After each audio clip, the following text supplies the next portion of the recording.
Hola, ¿qué tal? ¿Cómo están? ¿Sí me escuchan bien? No sé si pueden ver mi pantalla.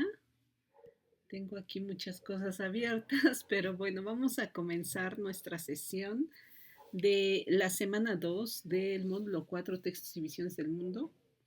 En esta sesión voy a resolver dudas de la actividad integradora 3. Estaba por terminar la evaluación de las actividades que enviaron el domingo. Entonces, les agradezco su paciencia. Veo que la gran mayoría de ustedes empezó a entregar sus actividades el fin de semana, entonces pues nada más recordarles, quisiera que vayan adelantando en la semana la revisión de los recursos, sobre todo para que sus actividades estén mejor contestadas posibles. ¿De acuerdo? Bueno, no puedo activar el chat, más bien no puedo leer sus comentarios, pero voy a tratar de contestar sus preguntas si me las dejan aquí o si no por mensajero. Entonces, acuérdense de poner su nombre para que se guarde la lista de asistencia y como saben, voy a asignar los puntos hasta el final de las 4 semanas.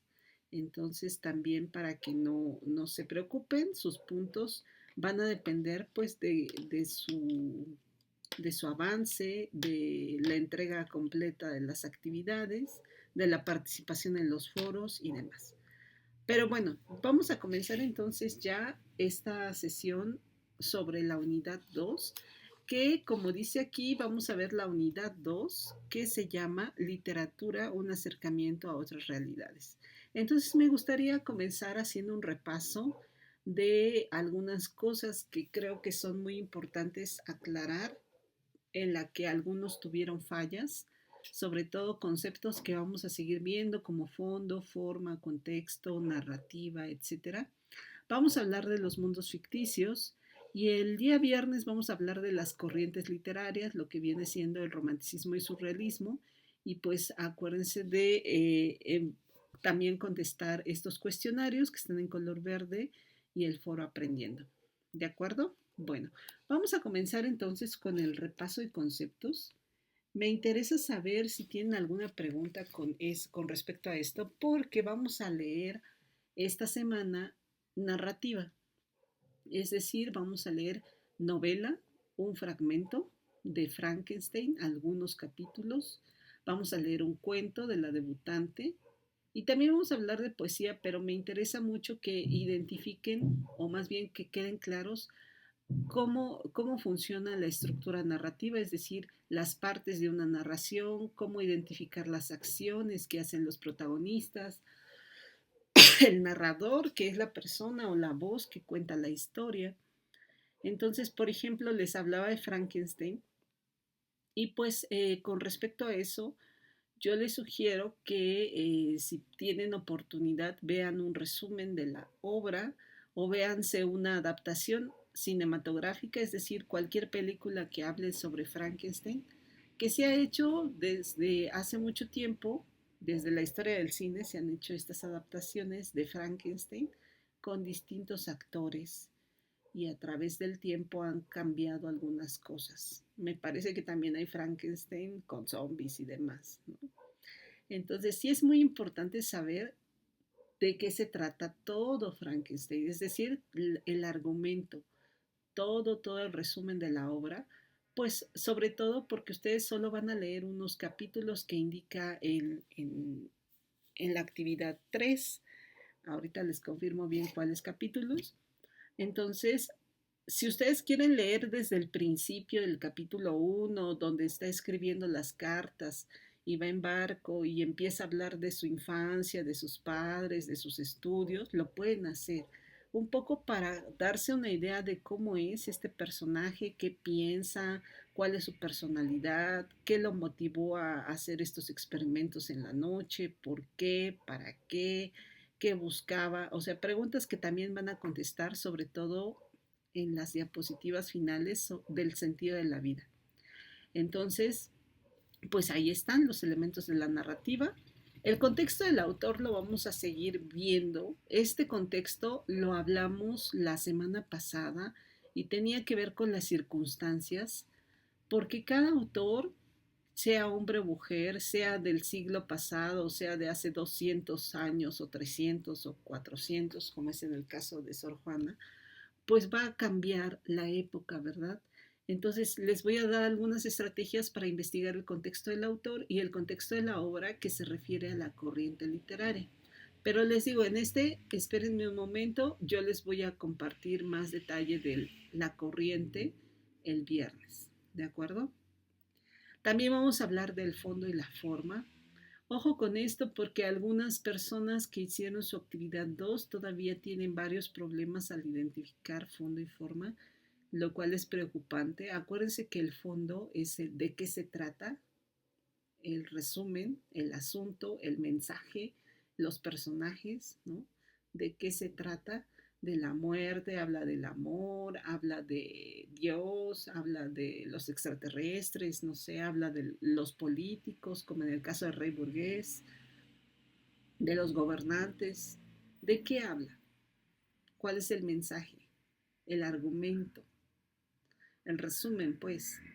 Y la forma se refiere al lenguaje y a las figuras y al género, no, no tanto al mensaje. La forma tampoco es la extensión, por ahí algunas personas estaban confundiendo forma con la extensión.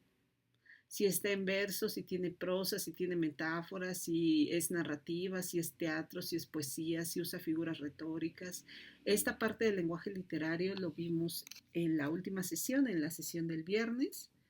Entonces, pues ahí está, ¿verdad? Bueno, y también vamos a hablar, hablando de esto, del lenguaje connotativo, que es diferente al coloquial y al formal, que por ahí todavía hay algunas dudas en algunas personas que confundían sinónimos con lenguaje literario y no es así, ¿de acuerdo? Bueno, una vez aclarado esto, podemos pasar a las diapositivas que nos piden entregar en la actividad 3. Es muy importante que sean diapositivas. Aquí me voy a saltar unas cosas porque vamos a ir en orden de qué nos está solicitando la actividad 3. En primera instancia, como les digo, es una presentación con diapositivas. La puedes hacer en PowerPoint, la puedes hacer en presentaciones de Google, la puedes hacer en Canva, la puedes hacer ahora sí que en el programa que tú quieras, pero que sean diapositivas. Eso es muy importante. Ojo, si tú lo entregas en otro formato, si lo haces, no sé, en Word, por ejemplo, o lo entregas en PDF o en otro formato que no te están solicitando, se te va a penalizar. Entonces, ten cuidado con eso, por favor. Ahora, para eso se pide una liga a tu presentación. ¿Por qué? Porque como es una presentación de aproximadamente 10, 11, bueno, contando la portada serían 11 y las bibliografía o las fuentes de información, digamos que aproximadamente 12 diapositivas, quizá más, quizá menos. Acuérdate que aquí lo importante es ajustarse a lo que nos están solicitando. Y el problema no es que tú hagas más, sino que hagas nada más la mitad o te saltes alguna de estas informaciones que te piden, ¿no?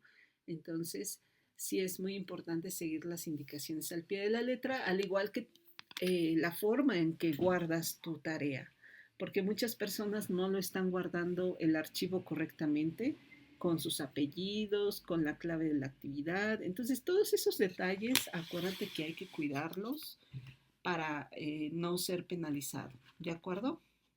Bueno, entonces, una vez que elijas cómo vas a hacer tu presentación, hay una especie de diapositivas que ya están prediseñadas. Yo te recomiendo que elijas una de esas para no hacerla de cero, es decir, para no empezarla en blanco.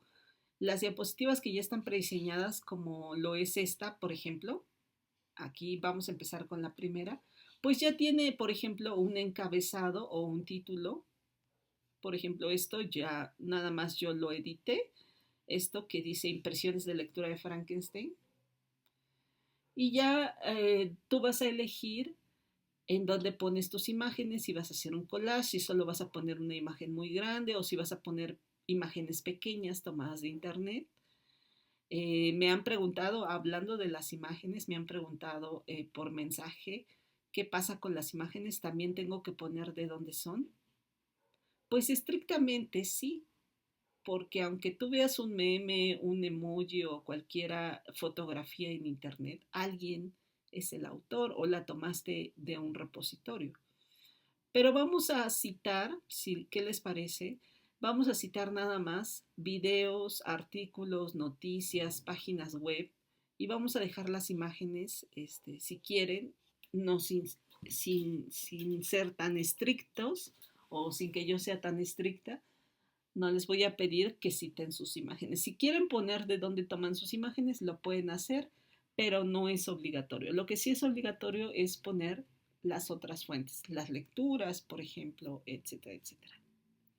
¿De acuerdo? Bueno, vamos a empezar entonces. No sé si hasta aquí tengan alguna pregunta. ¿Vamos bien? ¿Sí? Bueno, entonces, la primera parte, o este es otro tipo de acercamiento, se supone que ya debemos saber de qué se trata Frankenstein, cuál es el narrador, en qué tiempo, en qué obra, quién es la autora.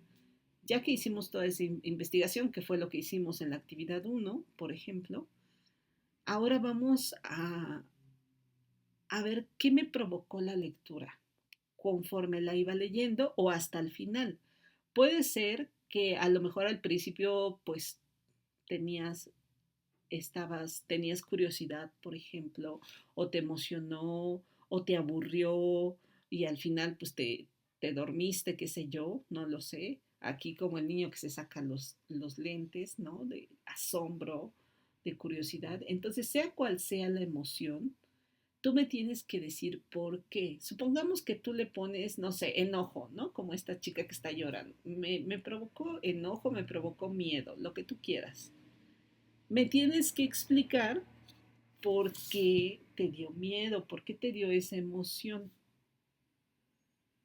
Entonces, yo te sugiero que expliques así muy brevemente por qué. Por eso aquí te pongo, ¿no?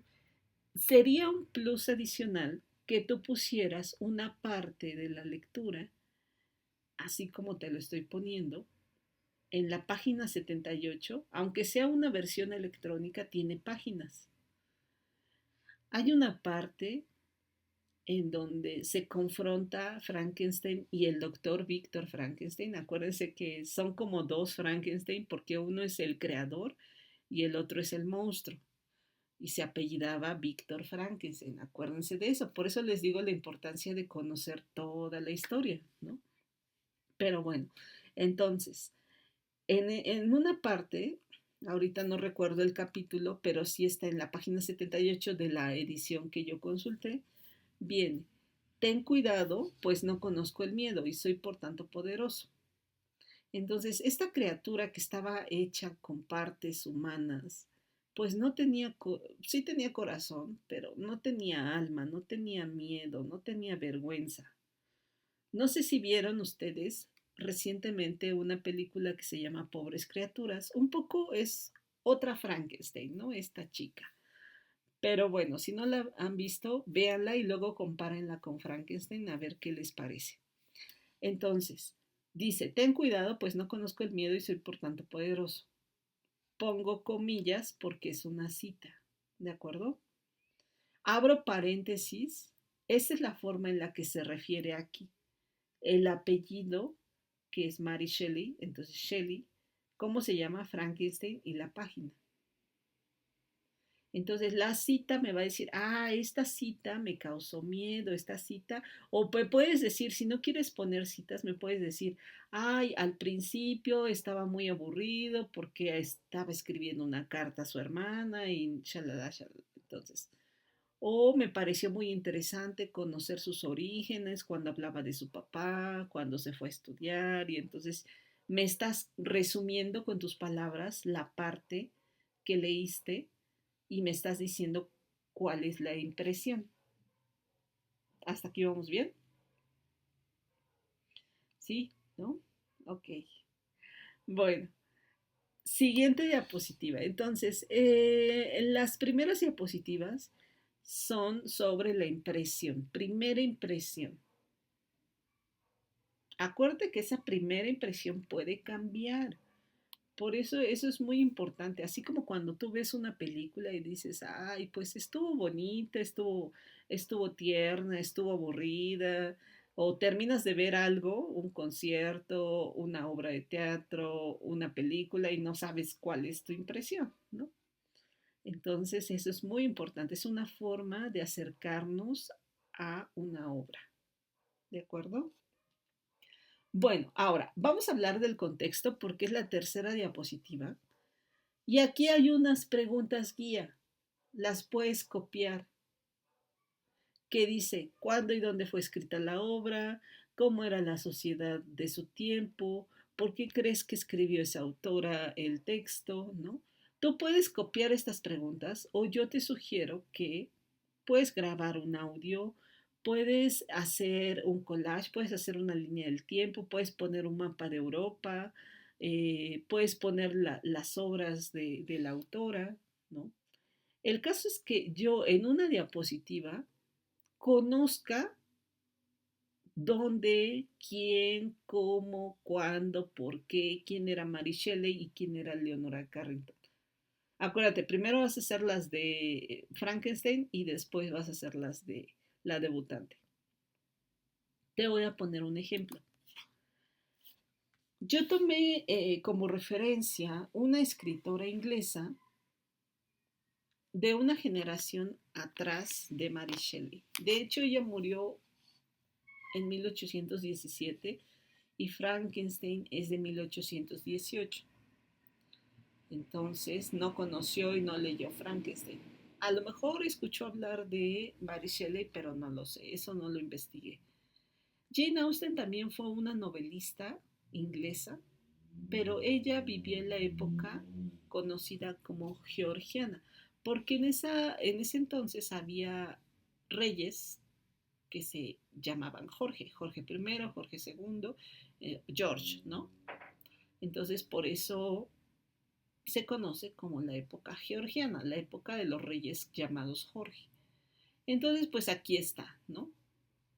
Esta época, que duró varios años, ¿eh? 2 siglos casi, o siglo y medio más o menos.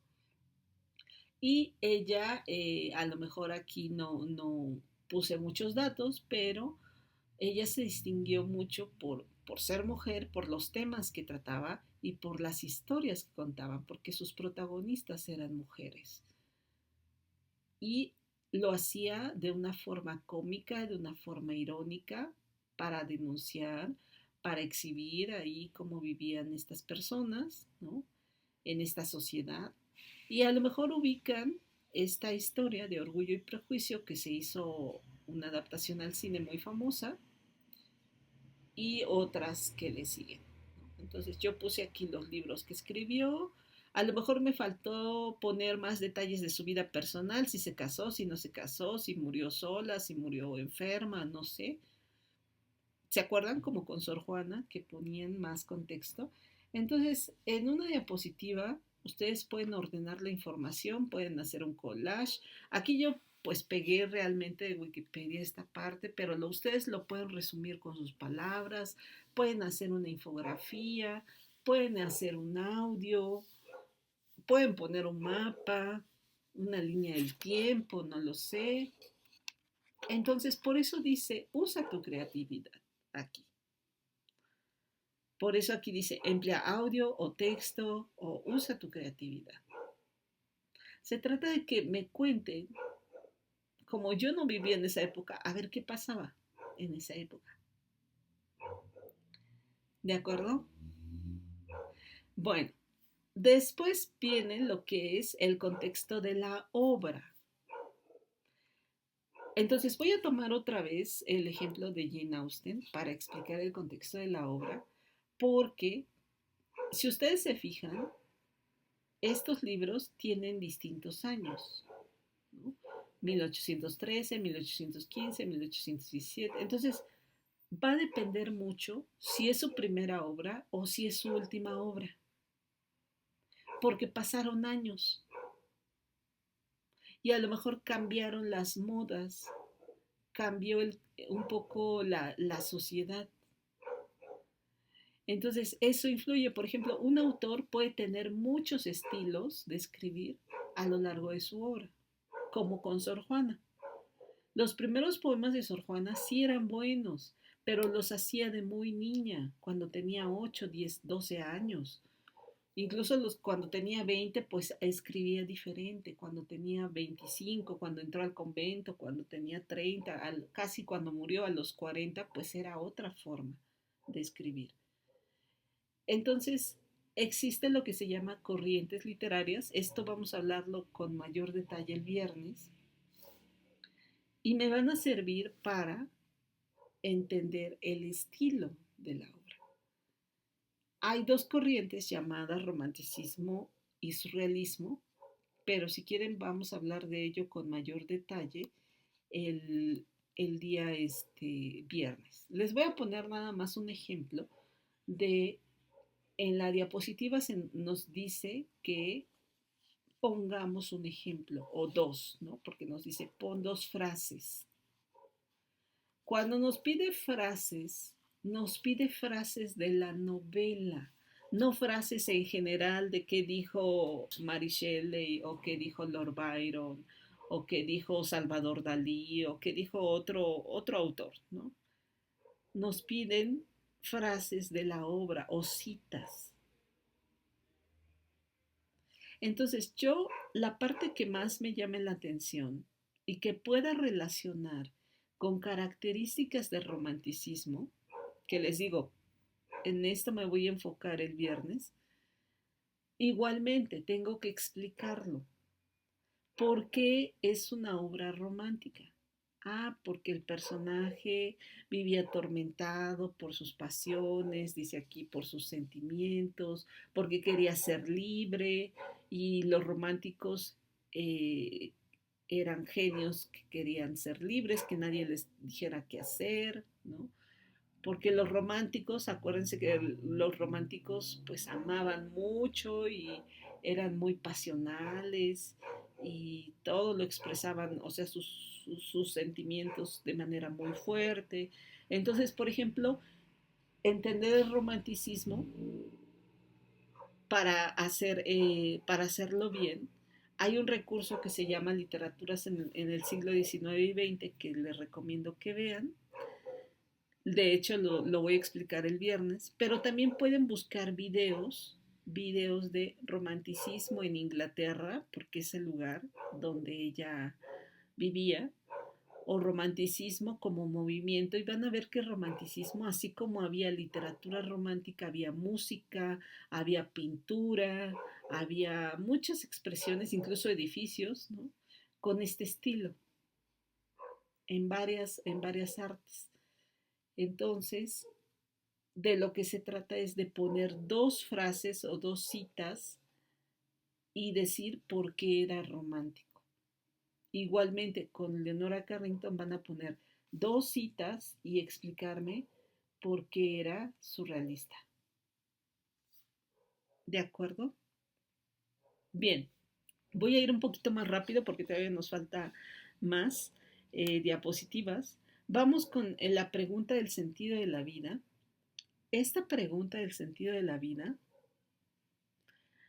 yo puse una interpretación, pero eso va a depender de ustedes, porque por ejemplo, si yo les preguntara a ustedes, y lo pueden poner aquí en el chat, ustedes, ¿para qué se levantan todos los días y van a trabajar y por qué estudian?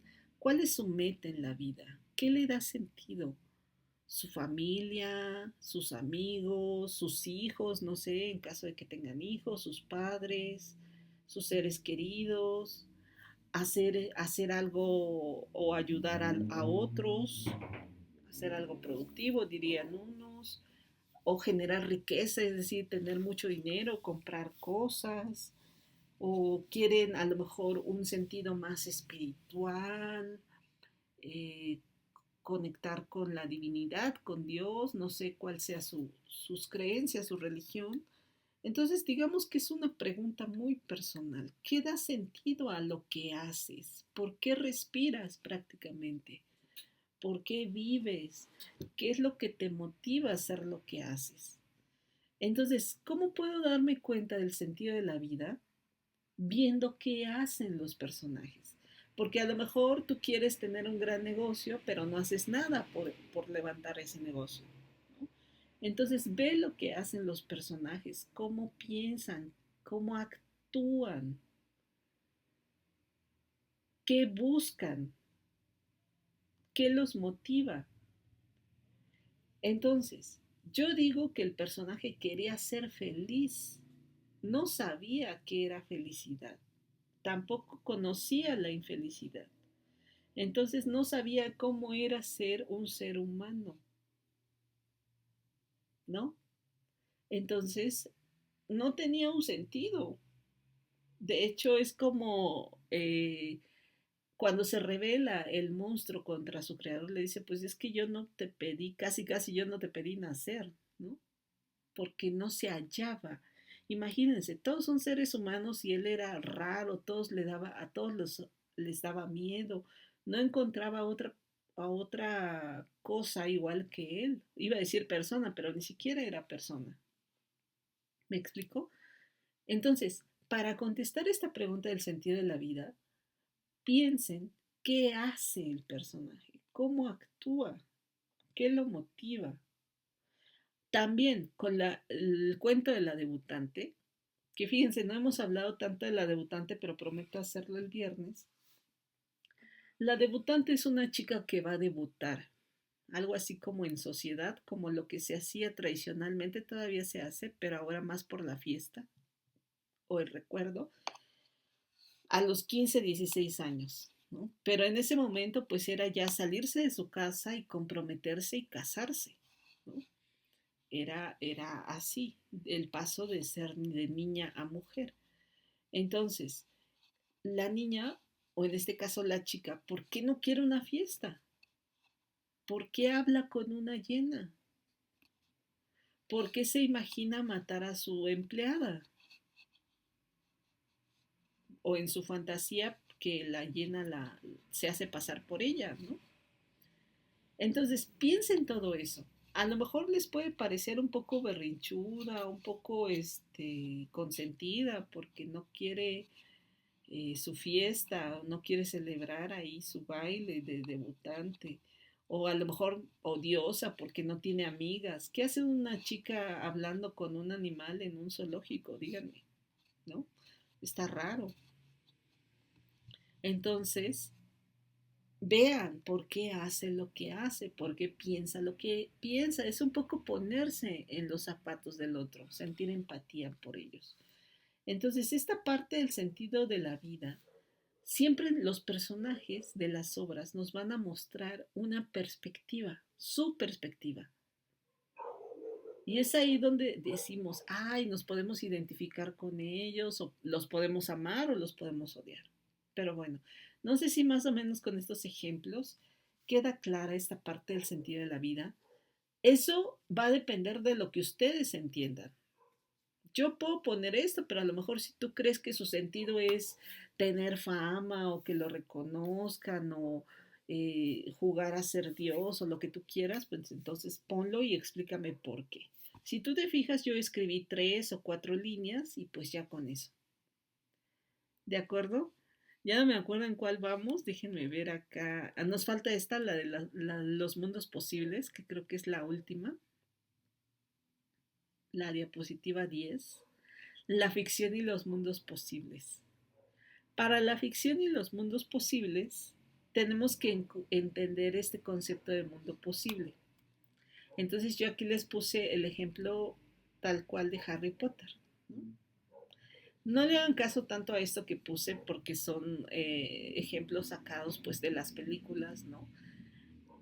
A lo mejor tú has leído, has visto alguna de estas películas de Harry Potter y estás de acuerdo que es una historia muy sencilla, pero con toques fantásticos y mágicos.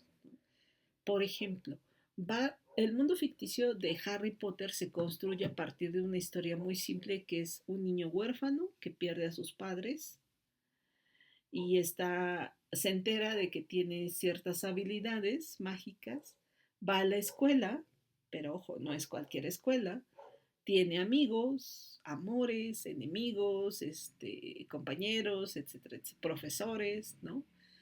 Y todo sucede creo que desde, pues lo que es la secundaria y preparatoria, ¿no? De sus 12 a sus 18 años, prácticamente, ¿no?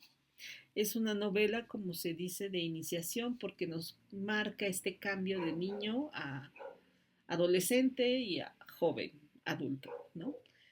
Entonces, tiene elementos que se toman de la realidad, ¿no? Con los que nos podemos identificar. Una persona que, les digo, ha perdido a sus padres, que va a la escuela, que tiene amigos y compañeros. Incluso en la película se tomaron como referentes edificios históricos, como dice aquí, la estación de tren sí existe, ¿no? A lo mejor como tal la universidad, o más bien la escuela Howard, no, pero sí es la catedral, que fue como el escenario o la locación de la película.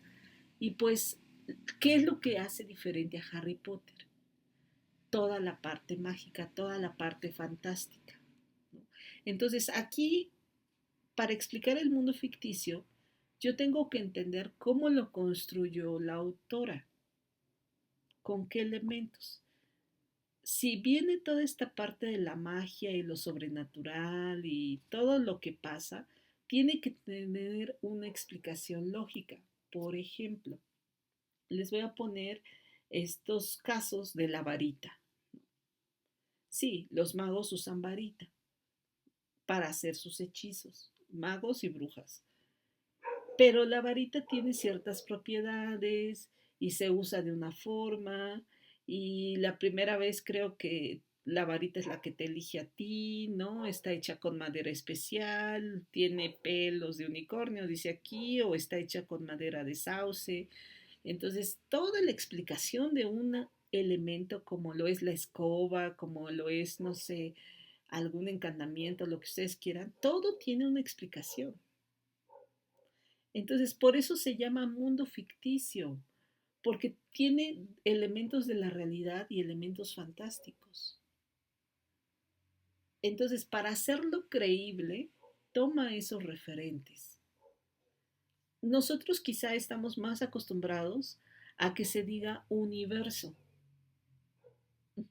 En lugar de mundo ficticio, universo. Y a lo mejor el concepto de universo lo entendemos mejor, ¿no? Como el universo de los superhéroes. Entonces, aquí nada más se trata de explicar cuál es el mundo ficticio de Frankenstein. Obviamente en Frankenstein no hay niños, no hay escuelas. Bueno, sí aparece la escuela porque va a la escuela los primeros años cuando se empieza a estudiar y le gusta la medicina y los experimentos y quiere conocer cómo funciona el cuerpo y toda esta parte. Pero, por ejemplo, eso sí existía, ¿no?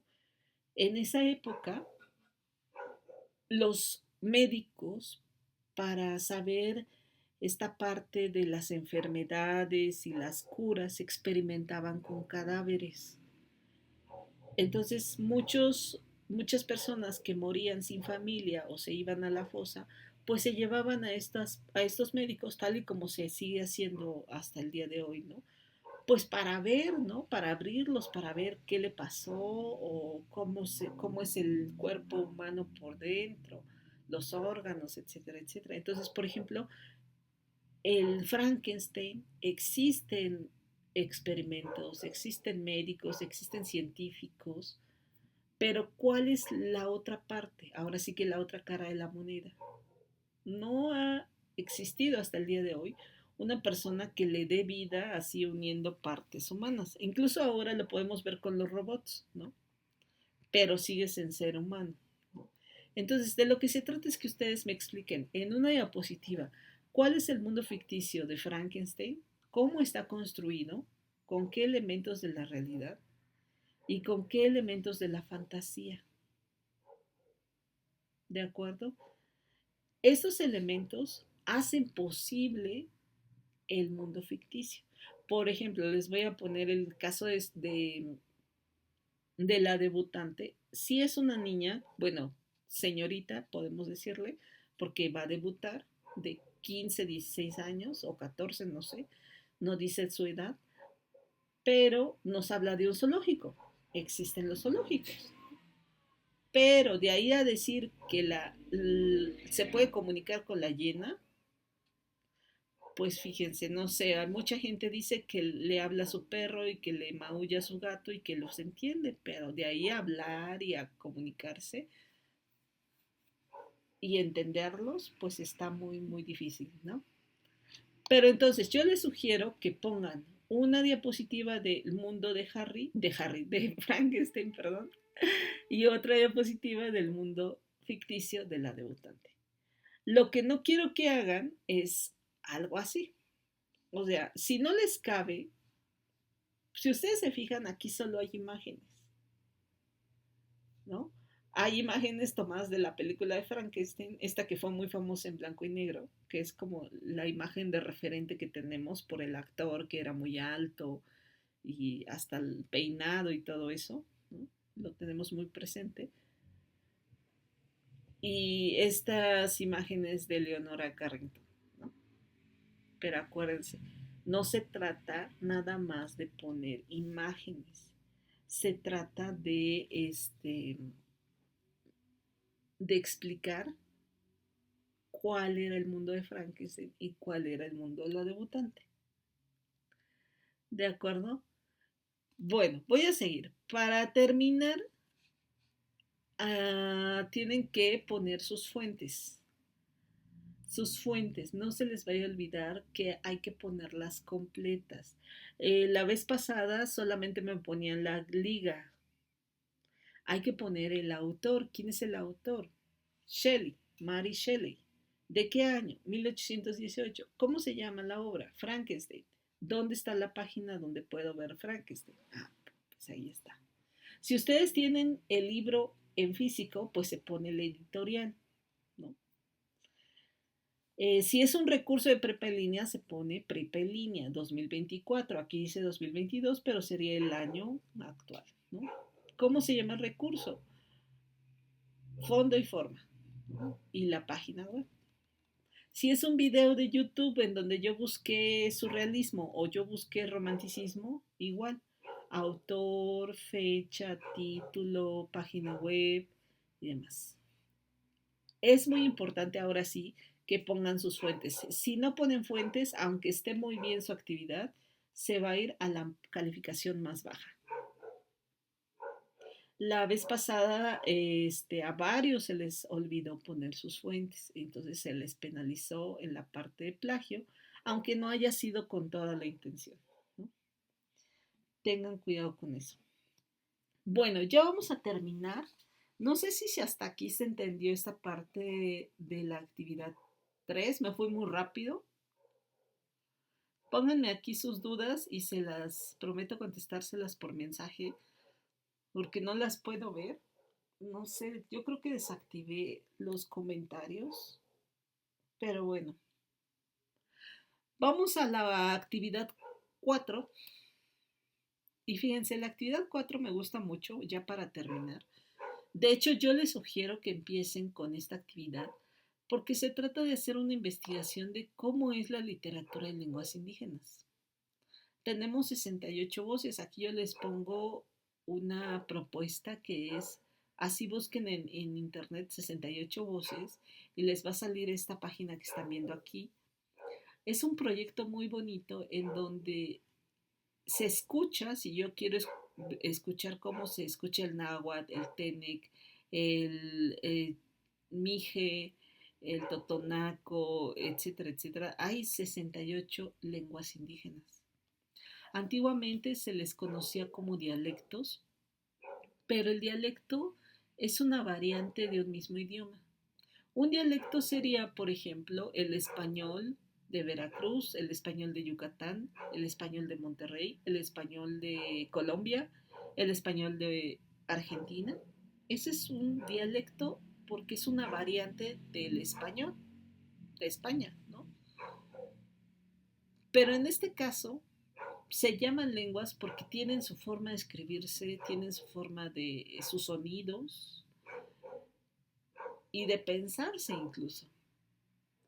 Entonces, la indicación, ojo, es que tú busques, para empezar, que tú escuches un audio en náhuatl y ahí hay unas preguntas que te van a decir qué sentiste, si habías escuchado antes una lengua, quién, cómo, cuándo, dónde, por qué, etcétera, etcétera. Y después vas a tener que buscar, así le pones, poemas en maya o cuentos en náhuatl. Nada más fíjate que sea de 1900 para acá. Cuidado con eso. Porque luego ponen poemas en náhuatl y les salen Nezahualcóyotl, como es el poema que tú vas a escuchar, ¿no? El de Canto de Primavera. ¿Qué pasa con Nezahualcóyotl? Nezahualcóyotl sí escribía en náhuatl, era un poeta indígena, pero Nezahualcóyotl es de hace muchos años, es de la época prehispánica. ¿Qué quiere decir eso? Pues antes de la llegada de los españoles, por ahí de 1400, siglo XV. Y la indicación es de 1900 para acá. Entonces vas a escucharlo, vas a leerlo en español. No es necesario que lo leas en la lengua. Si tú, por ejemplo, sabes náhuatl o sabes maya y lo quieres leer o quieres hacer el esfuerzo por leerlo, por favor, grábame también la traducción en español para saber qué estás leyendo. Acuérdate de que en tu audio me tienes que decir, por ejemplo, buenas tardes, soy Susana Juárez y voy a leerles este poema en náhuatl que se llama así. Y ya lo lees. Trata de practicar varias veces el poema para que no lo leas corriendo, para que se escuche fuerte, sin necesidad de subirle todo el volumen, tampoco que te estén correteando, ¿verdad? La segunda parte de la actividad 4 consiste en hablar de música popular, lo que se conoce como lírica del pueblo. Esas canciones de nuestros estados, que en cada estado hay guapangos, hay corridos, hay sones, hay bombas yucatecas, hay coplas, hay mariachi. Entonces esa música popular es muy alegre en muchos casos, incluso hasta tienen doble sentido, pero nos gusta por la letra y por los instrumentos musicales, incluso la música esta se baila, ¿no? En Guerrero, en Oaxaca, en muchos estados. Yo te recomiendo que si, por ejemplo, vives en otro estado, en el Estado de México, en la ciudad o en Monterrey o en Puebla, me pongas qué música escuchas en tu estado y por qué, o si tu amigo, tu vecino, tu familiar, el primo de un amigo, no sé. Aquí lo que más importa es tu experiencia, que me cuentes qué piensas de estas expresiones culturales, porque hay música que, por ejemplo, a muchos no les gusta, como los corridos. Y digo, está bien, pero hay que poner ahí una música representativa de nuestro país y reflexionar sobre el tema de la pluriculturalidad. Bueno, vamos a dejarlo hasta aquí porque ya me cansé de hablar, pero no sé si tengan alguna pregunta. Si quedó claro. Para grabar el audio tengan cuidado con que se escuche, nada más les pido eso. Si no se escucha, pues se les va a penalizar. Ya sea en el caso de la presentación y en el audio, me tienen que dar permiso a mí para escucharlo, porque si me aparece un mensaje de que usted no tiene permiso, también se penaliza. Entonces tengan cuidado con eso. Mándenle la liga a alguien, a un compañero, a su hermana, a su hermano, a su papá, a quien ustedes quieran, y pregúntenle, oye, ¿puedes abrir este enlace? Y ya si les dice que sí, pues ya. ¿De acuerdo? Bueno, ¿alguna pregunta? ¿Alguna duda? Hasta aquí. Como pueden ver, la actividad 4 es más fácil. Bueno, sí hay que buscar un poema, una lectura en maya, en náhuatl, en alguna lengua, Hay que leerla y hay que buscar un video de lírica popular, pero es más fácil que hacer la presentación en diapositivas. Yo les sugiero que comiencen haciendo la actividad 4. Pero si ustedes quieren hacer primero la 3, está bien, no hay problema. Les digo eso para que yo tenga oportunidad de empezar a escuchar sus audios y no esperarme hasta el sábado o el domingo, que es cuando todos empiezan a enviar sus actividades, para que no nos atrasemos sobre todo. ¿De acuerdo? Bueno, hasta aquí alguna pregunta, alguna duda. Si no lo tienen, pues vamos a dejar hasta aquí esta sesión. Recomendaciones, preguntas, pues vamos a verlas el viernes. El viernes vamos a hablar del contexto de la obra, del romanticismo y de surrealismo. Prometido. Y voy a fijarme antes de configurar el StreamYard o esta grabación y habilitar los mensajes, porque ahorita sí estoy sufriendo con esto. ¿De acuerdo? Pues muchas gracias por conectarse, por participar. Aquí se está guardando. Si llegaste después, pues anótame tu nombre en los comentarios. Y pues bueno, los dejo. Que tengan una bonita noche, una bonita tarde y nos vemos el viernes. Que estén muy bien. Cuídense mucho. Hasta luego.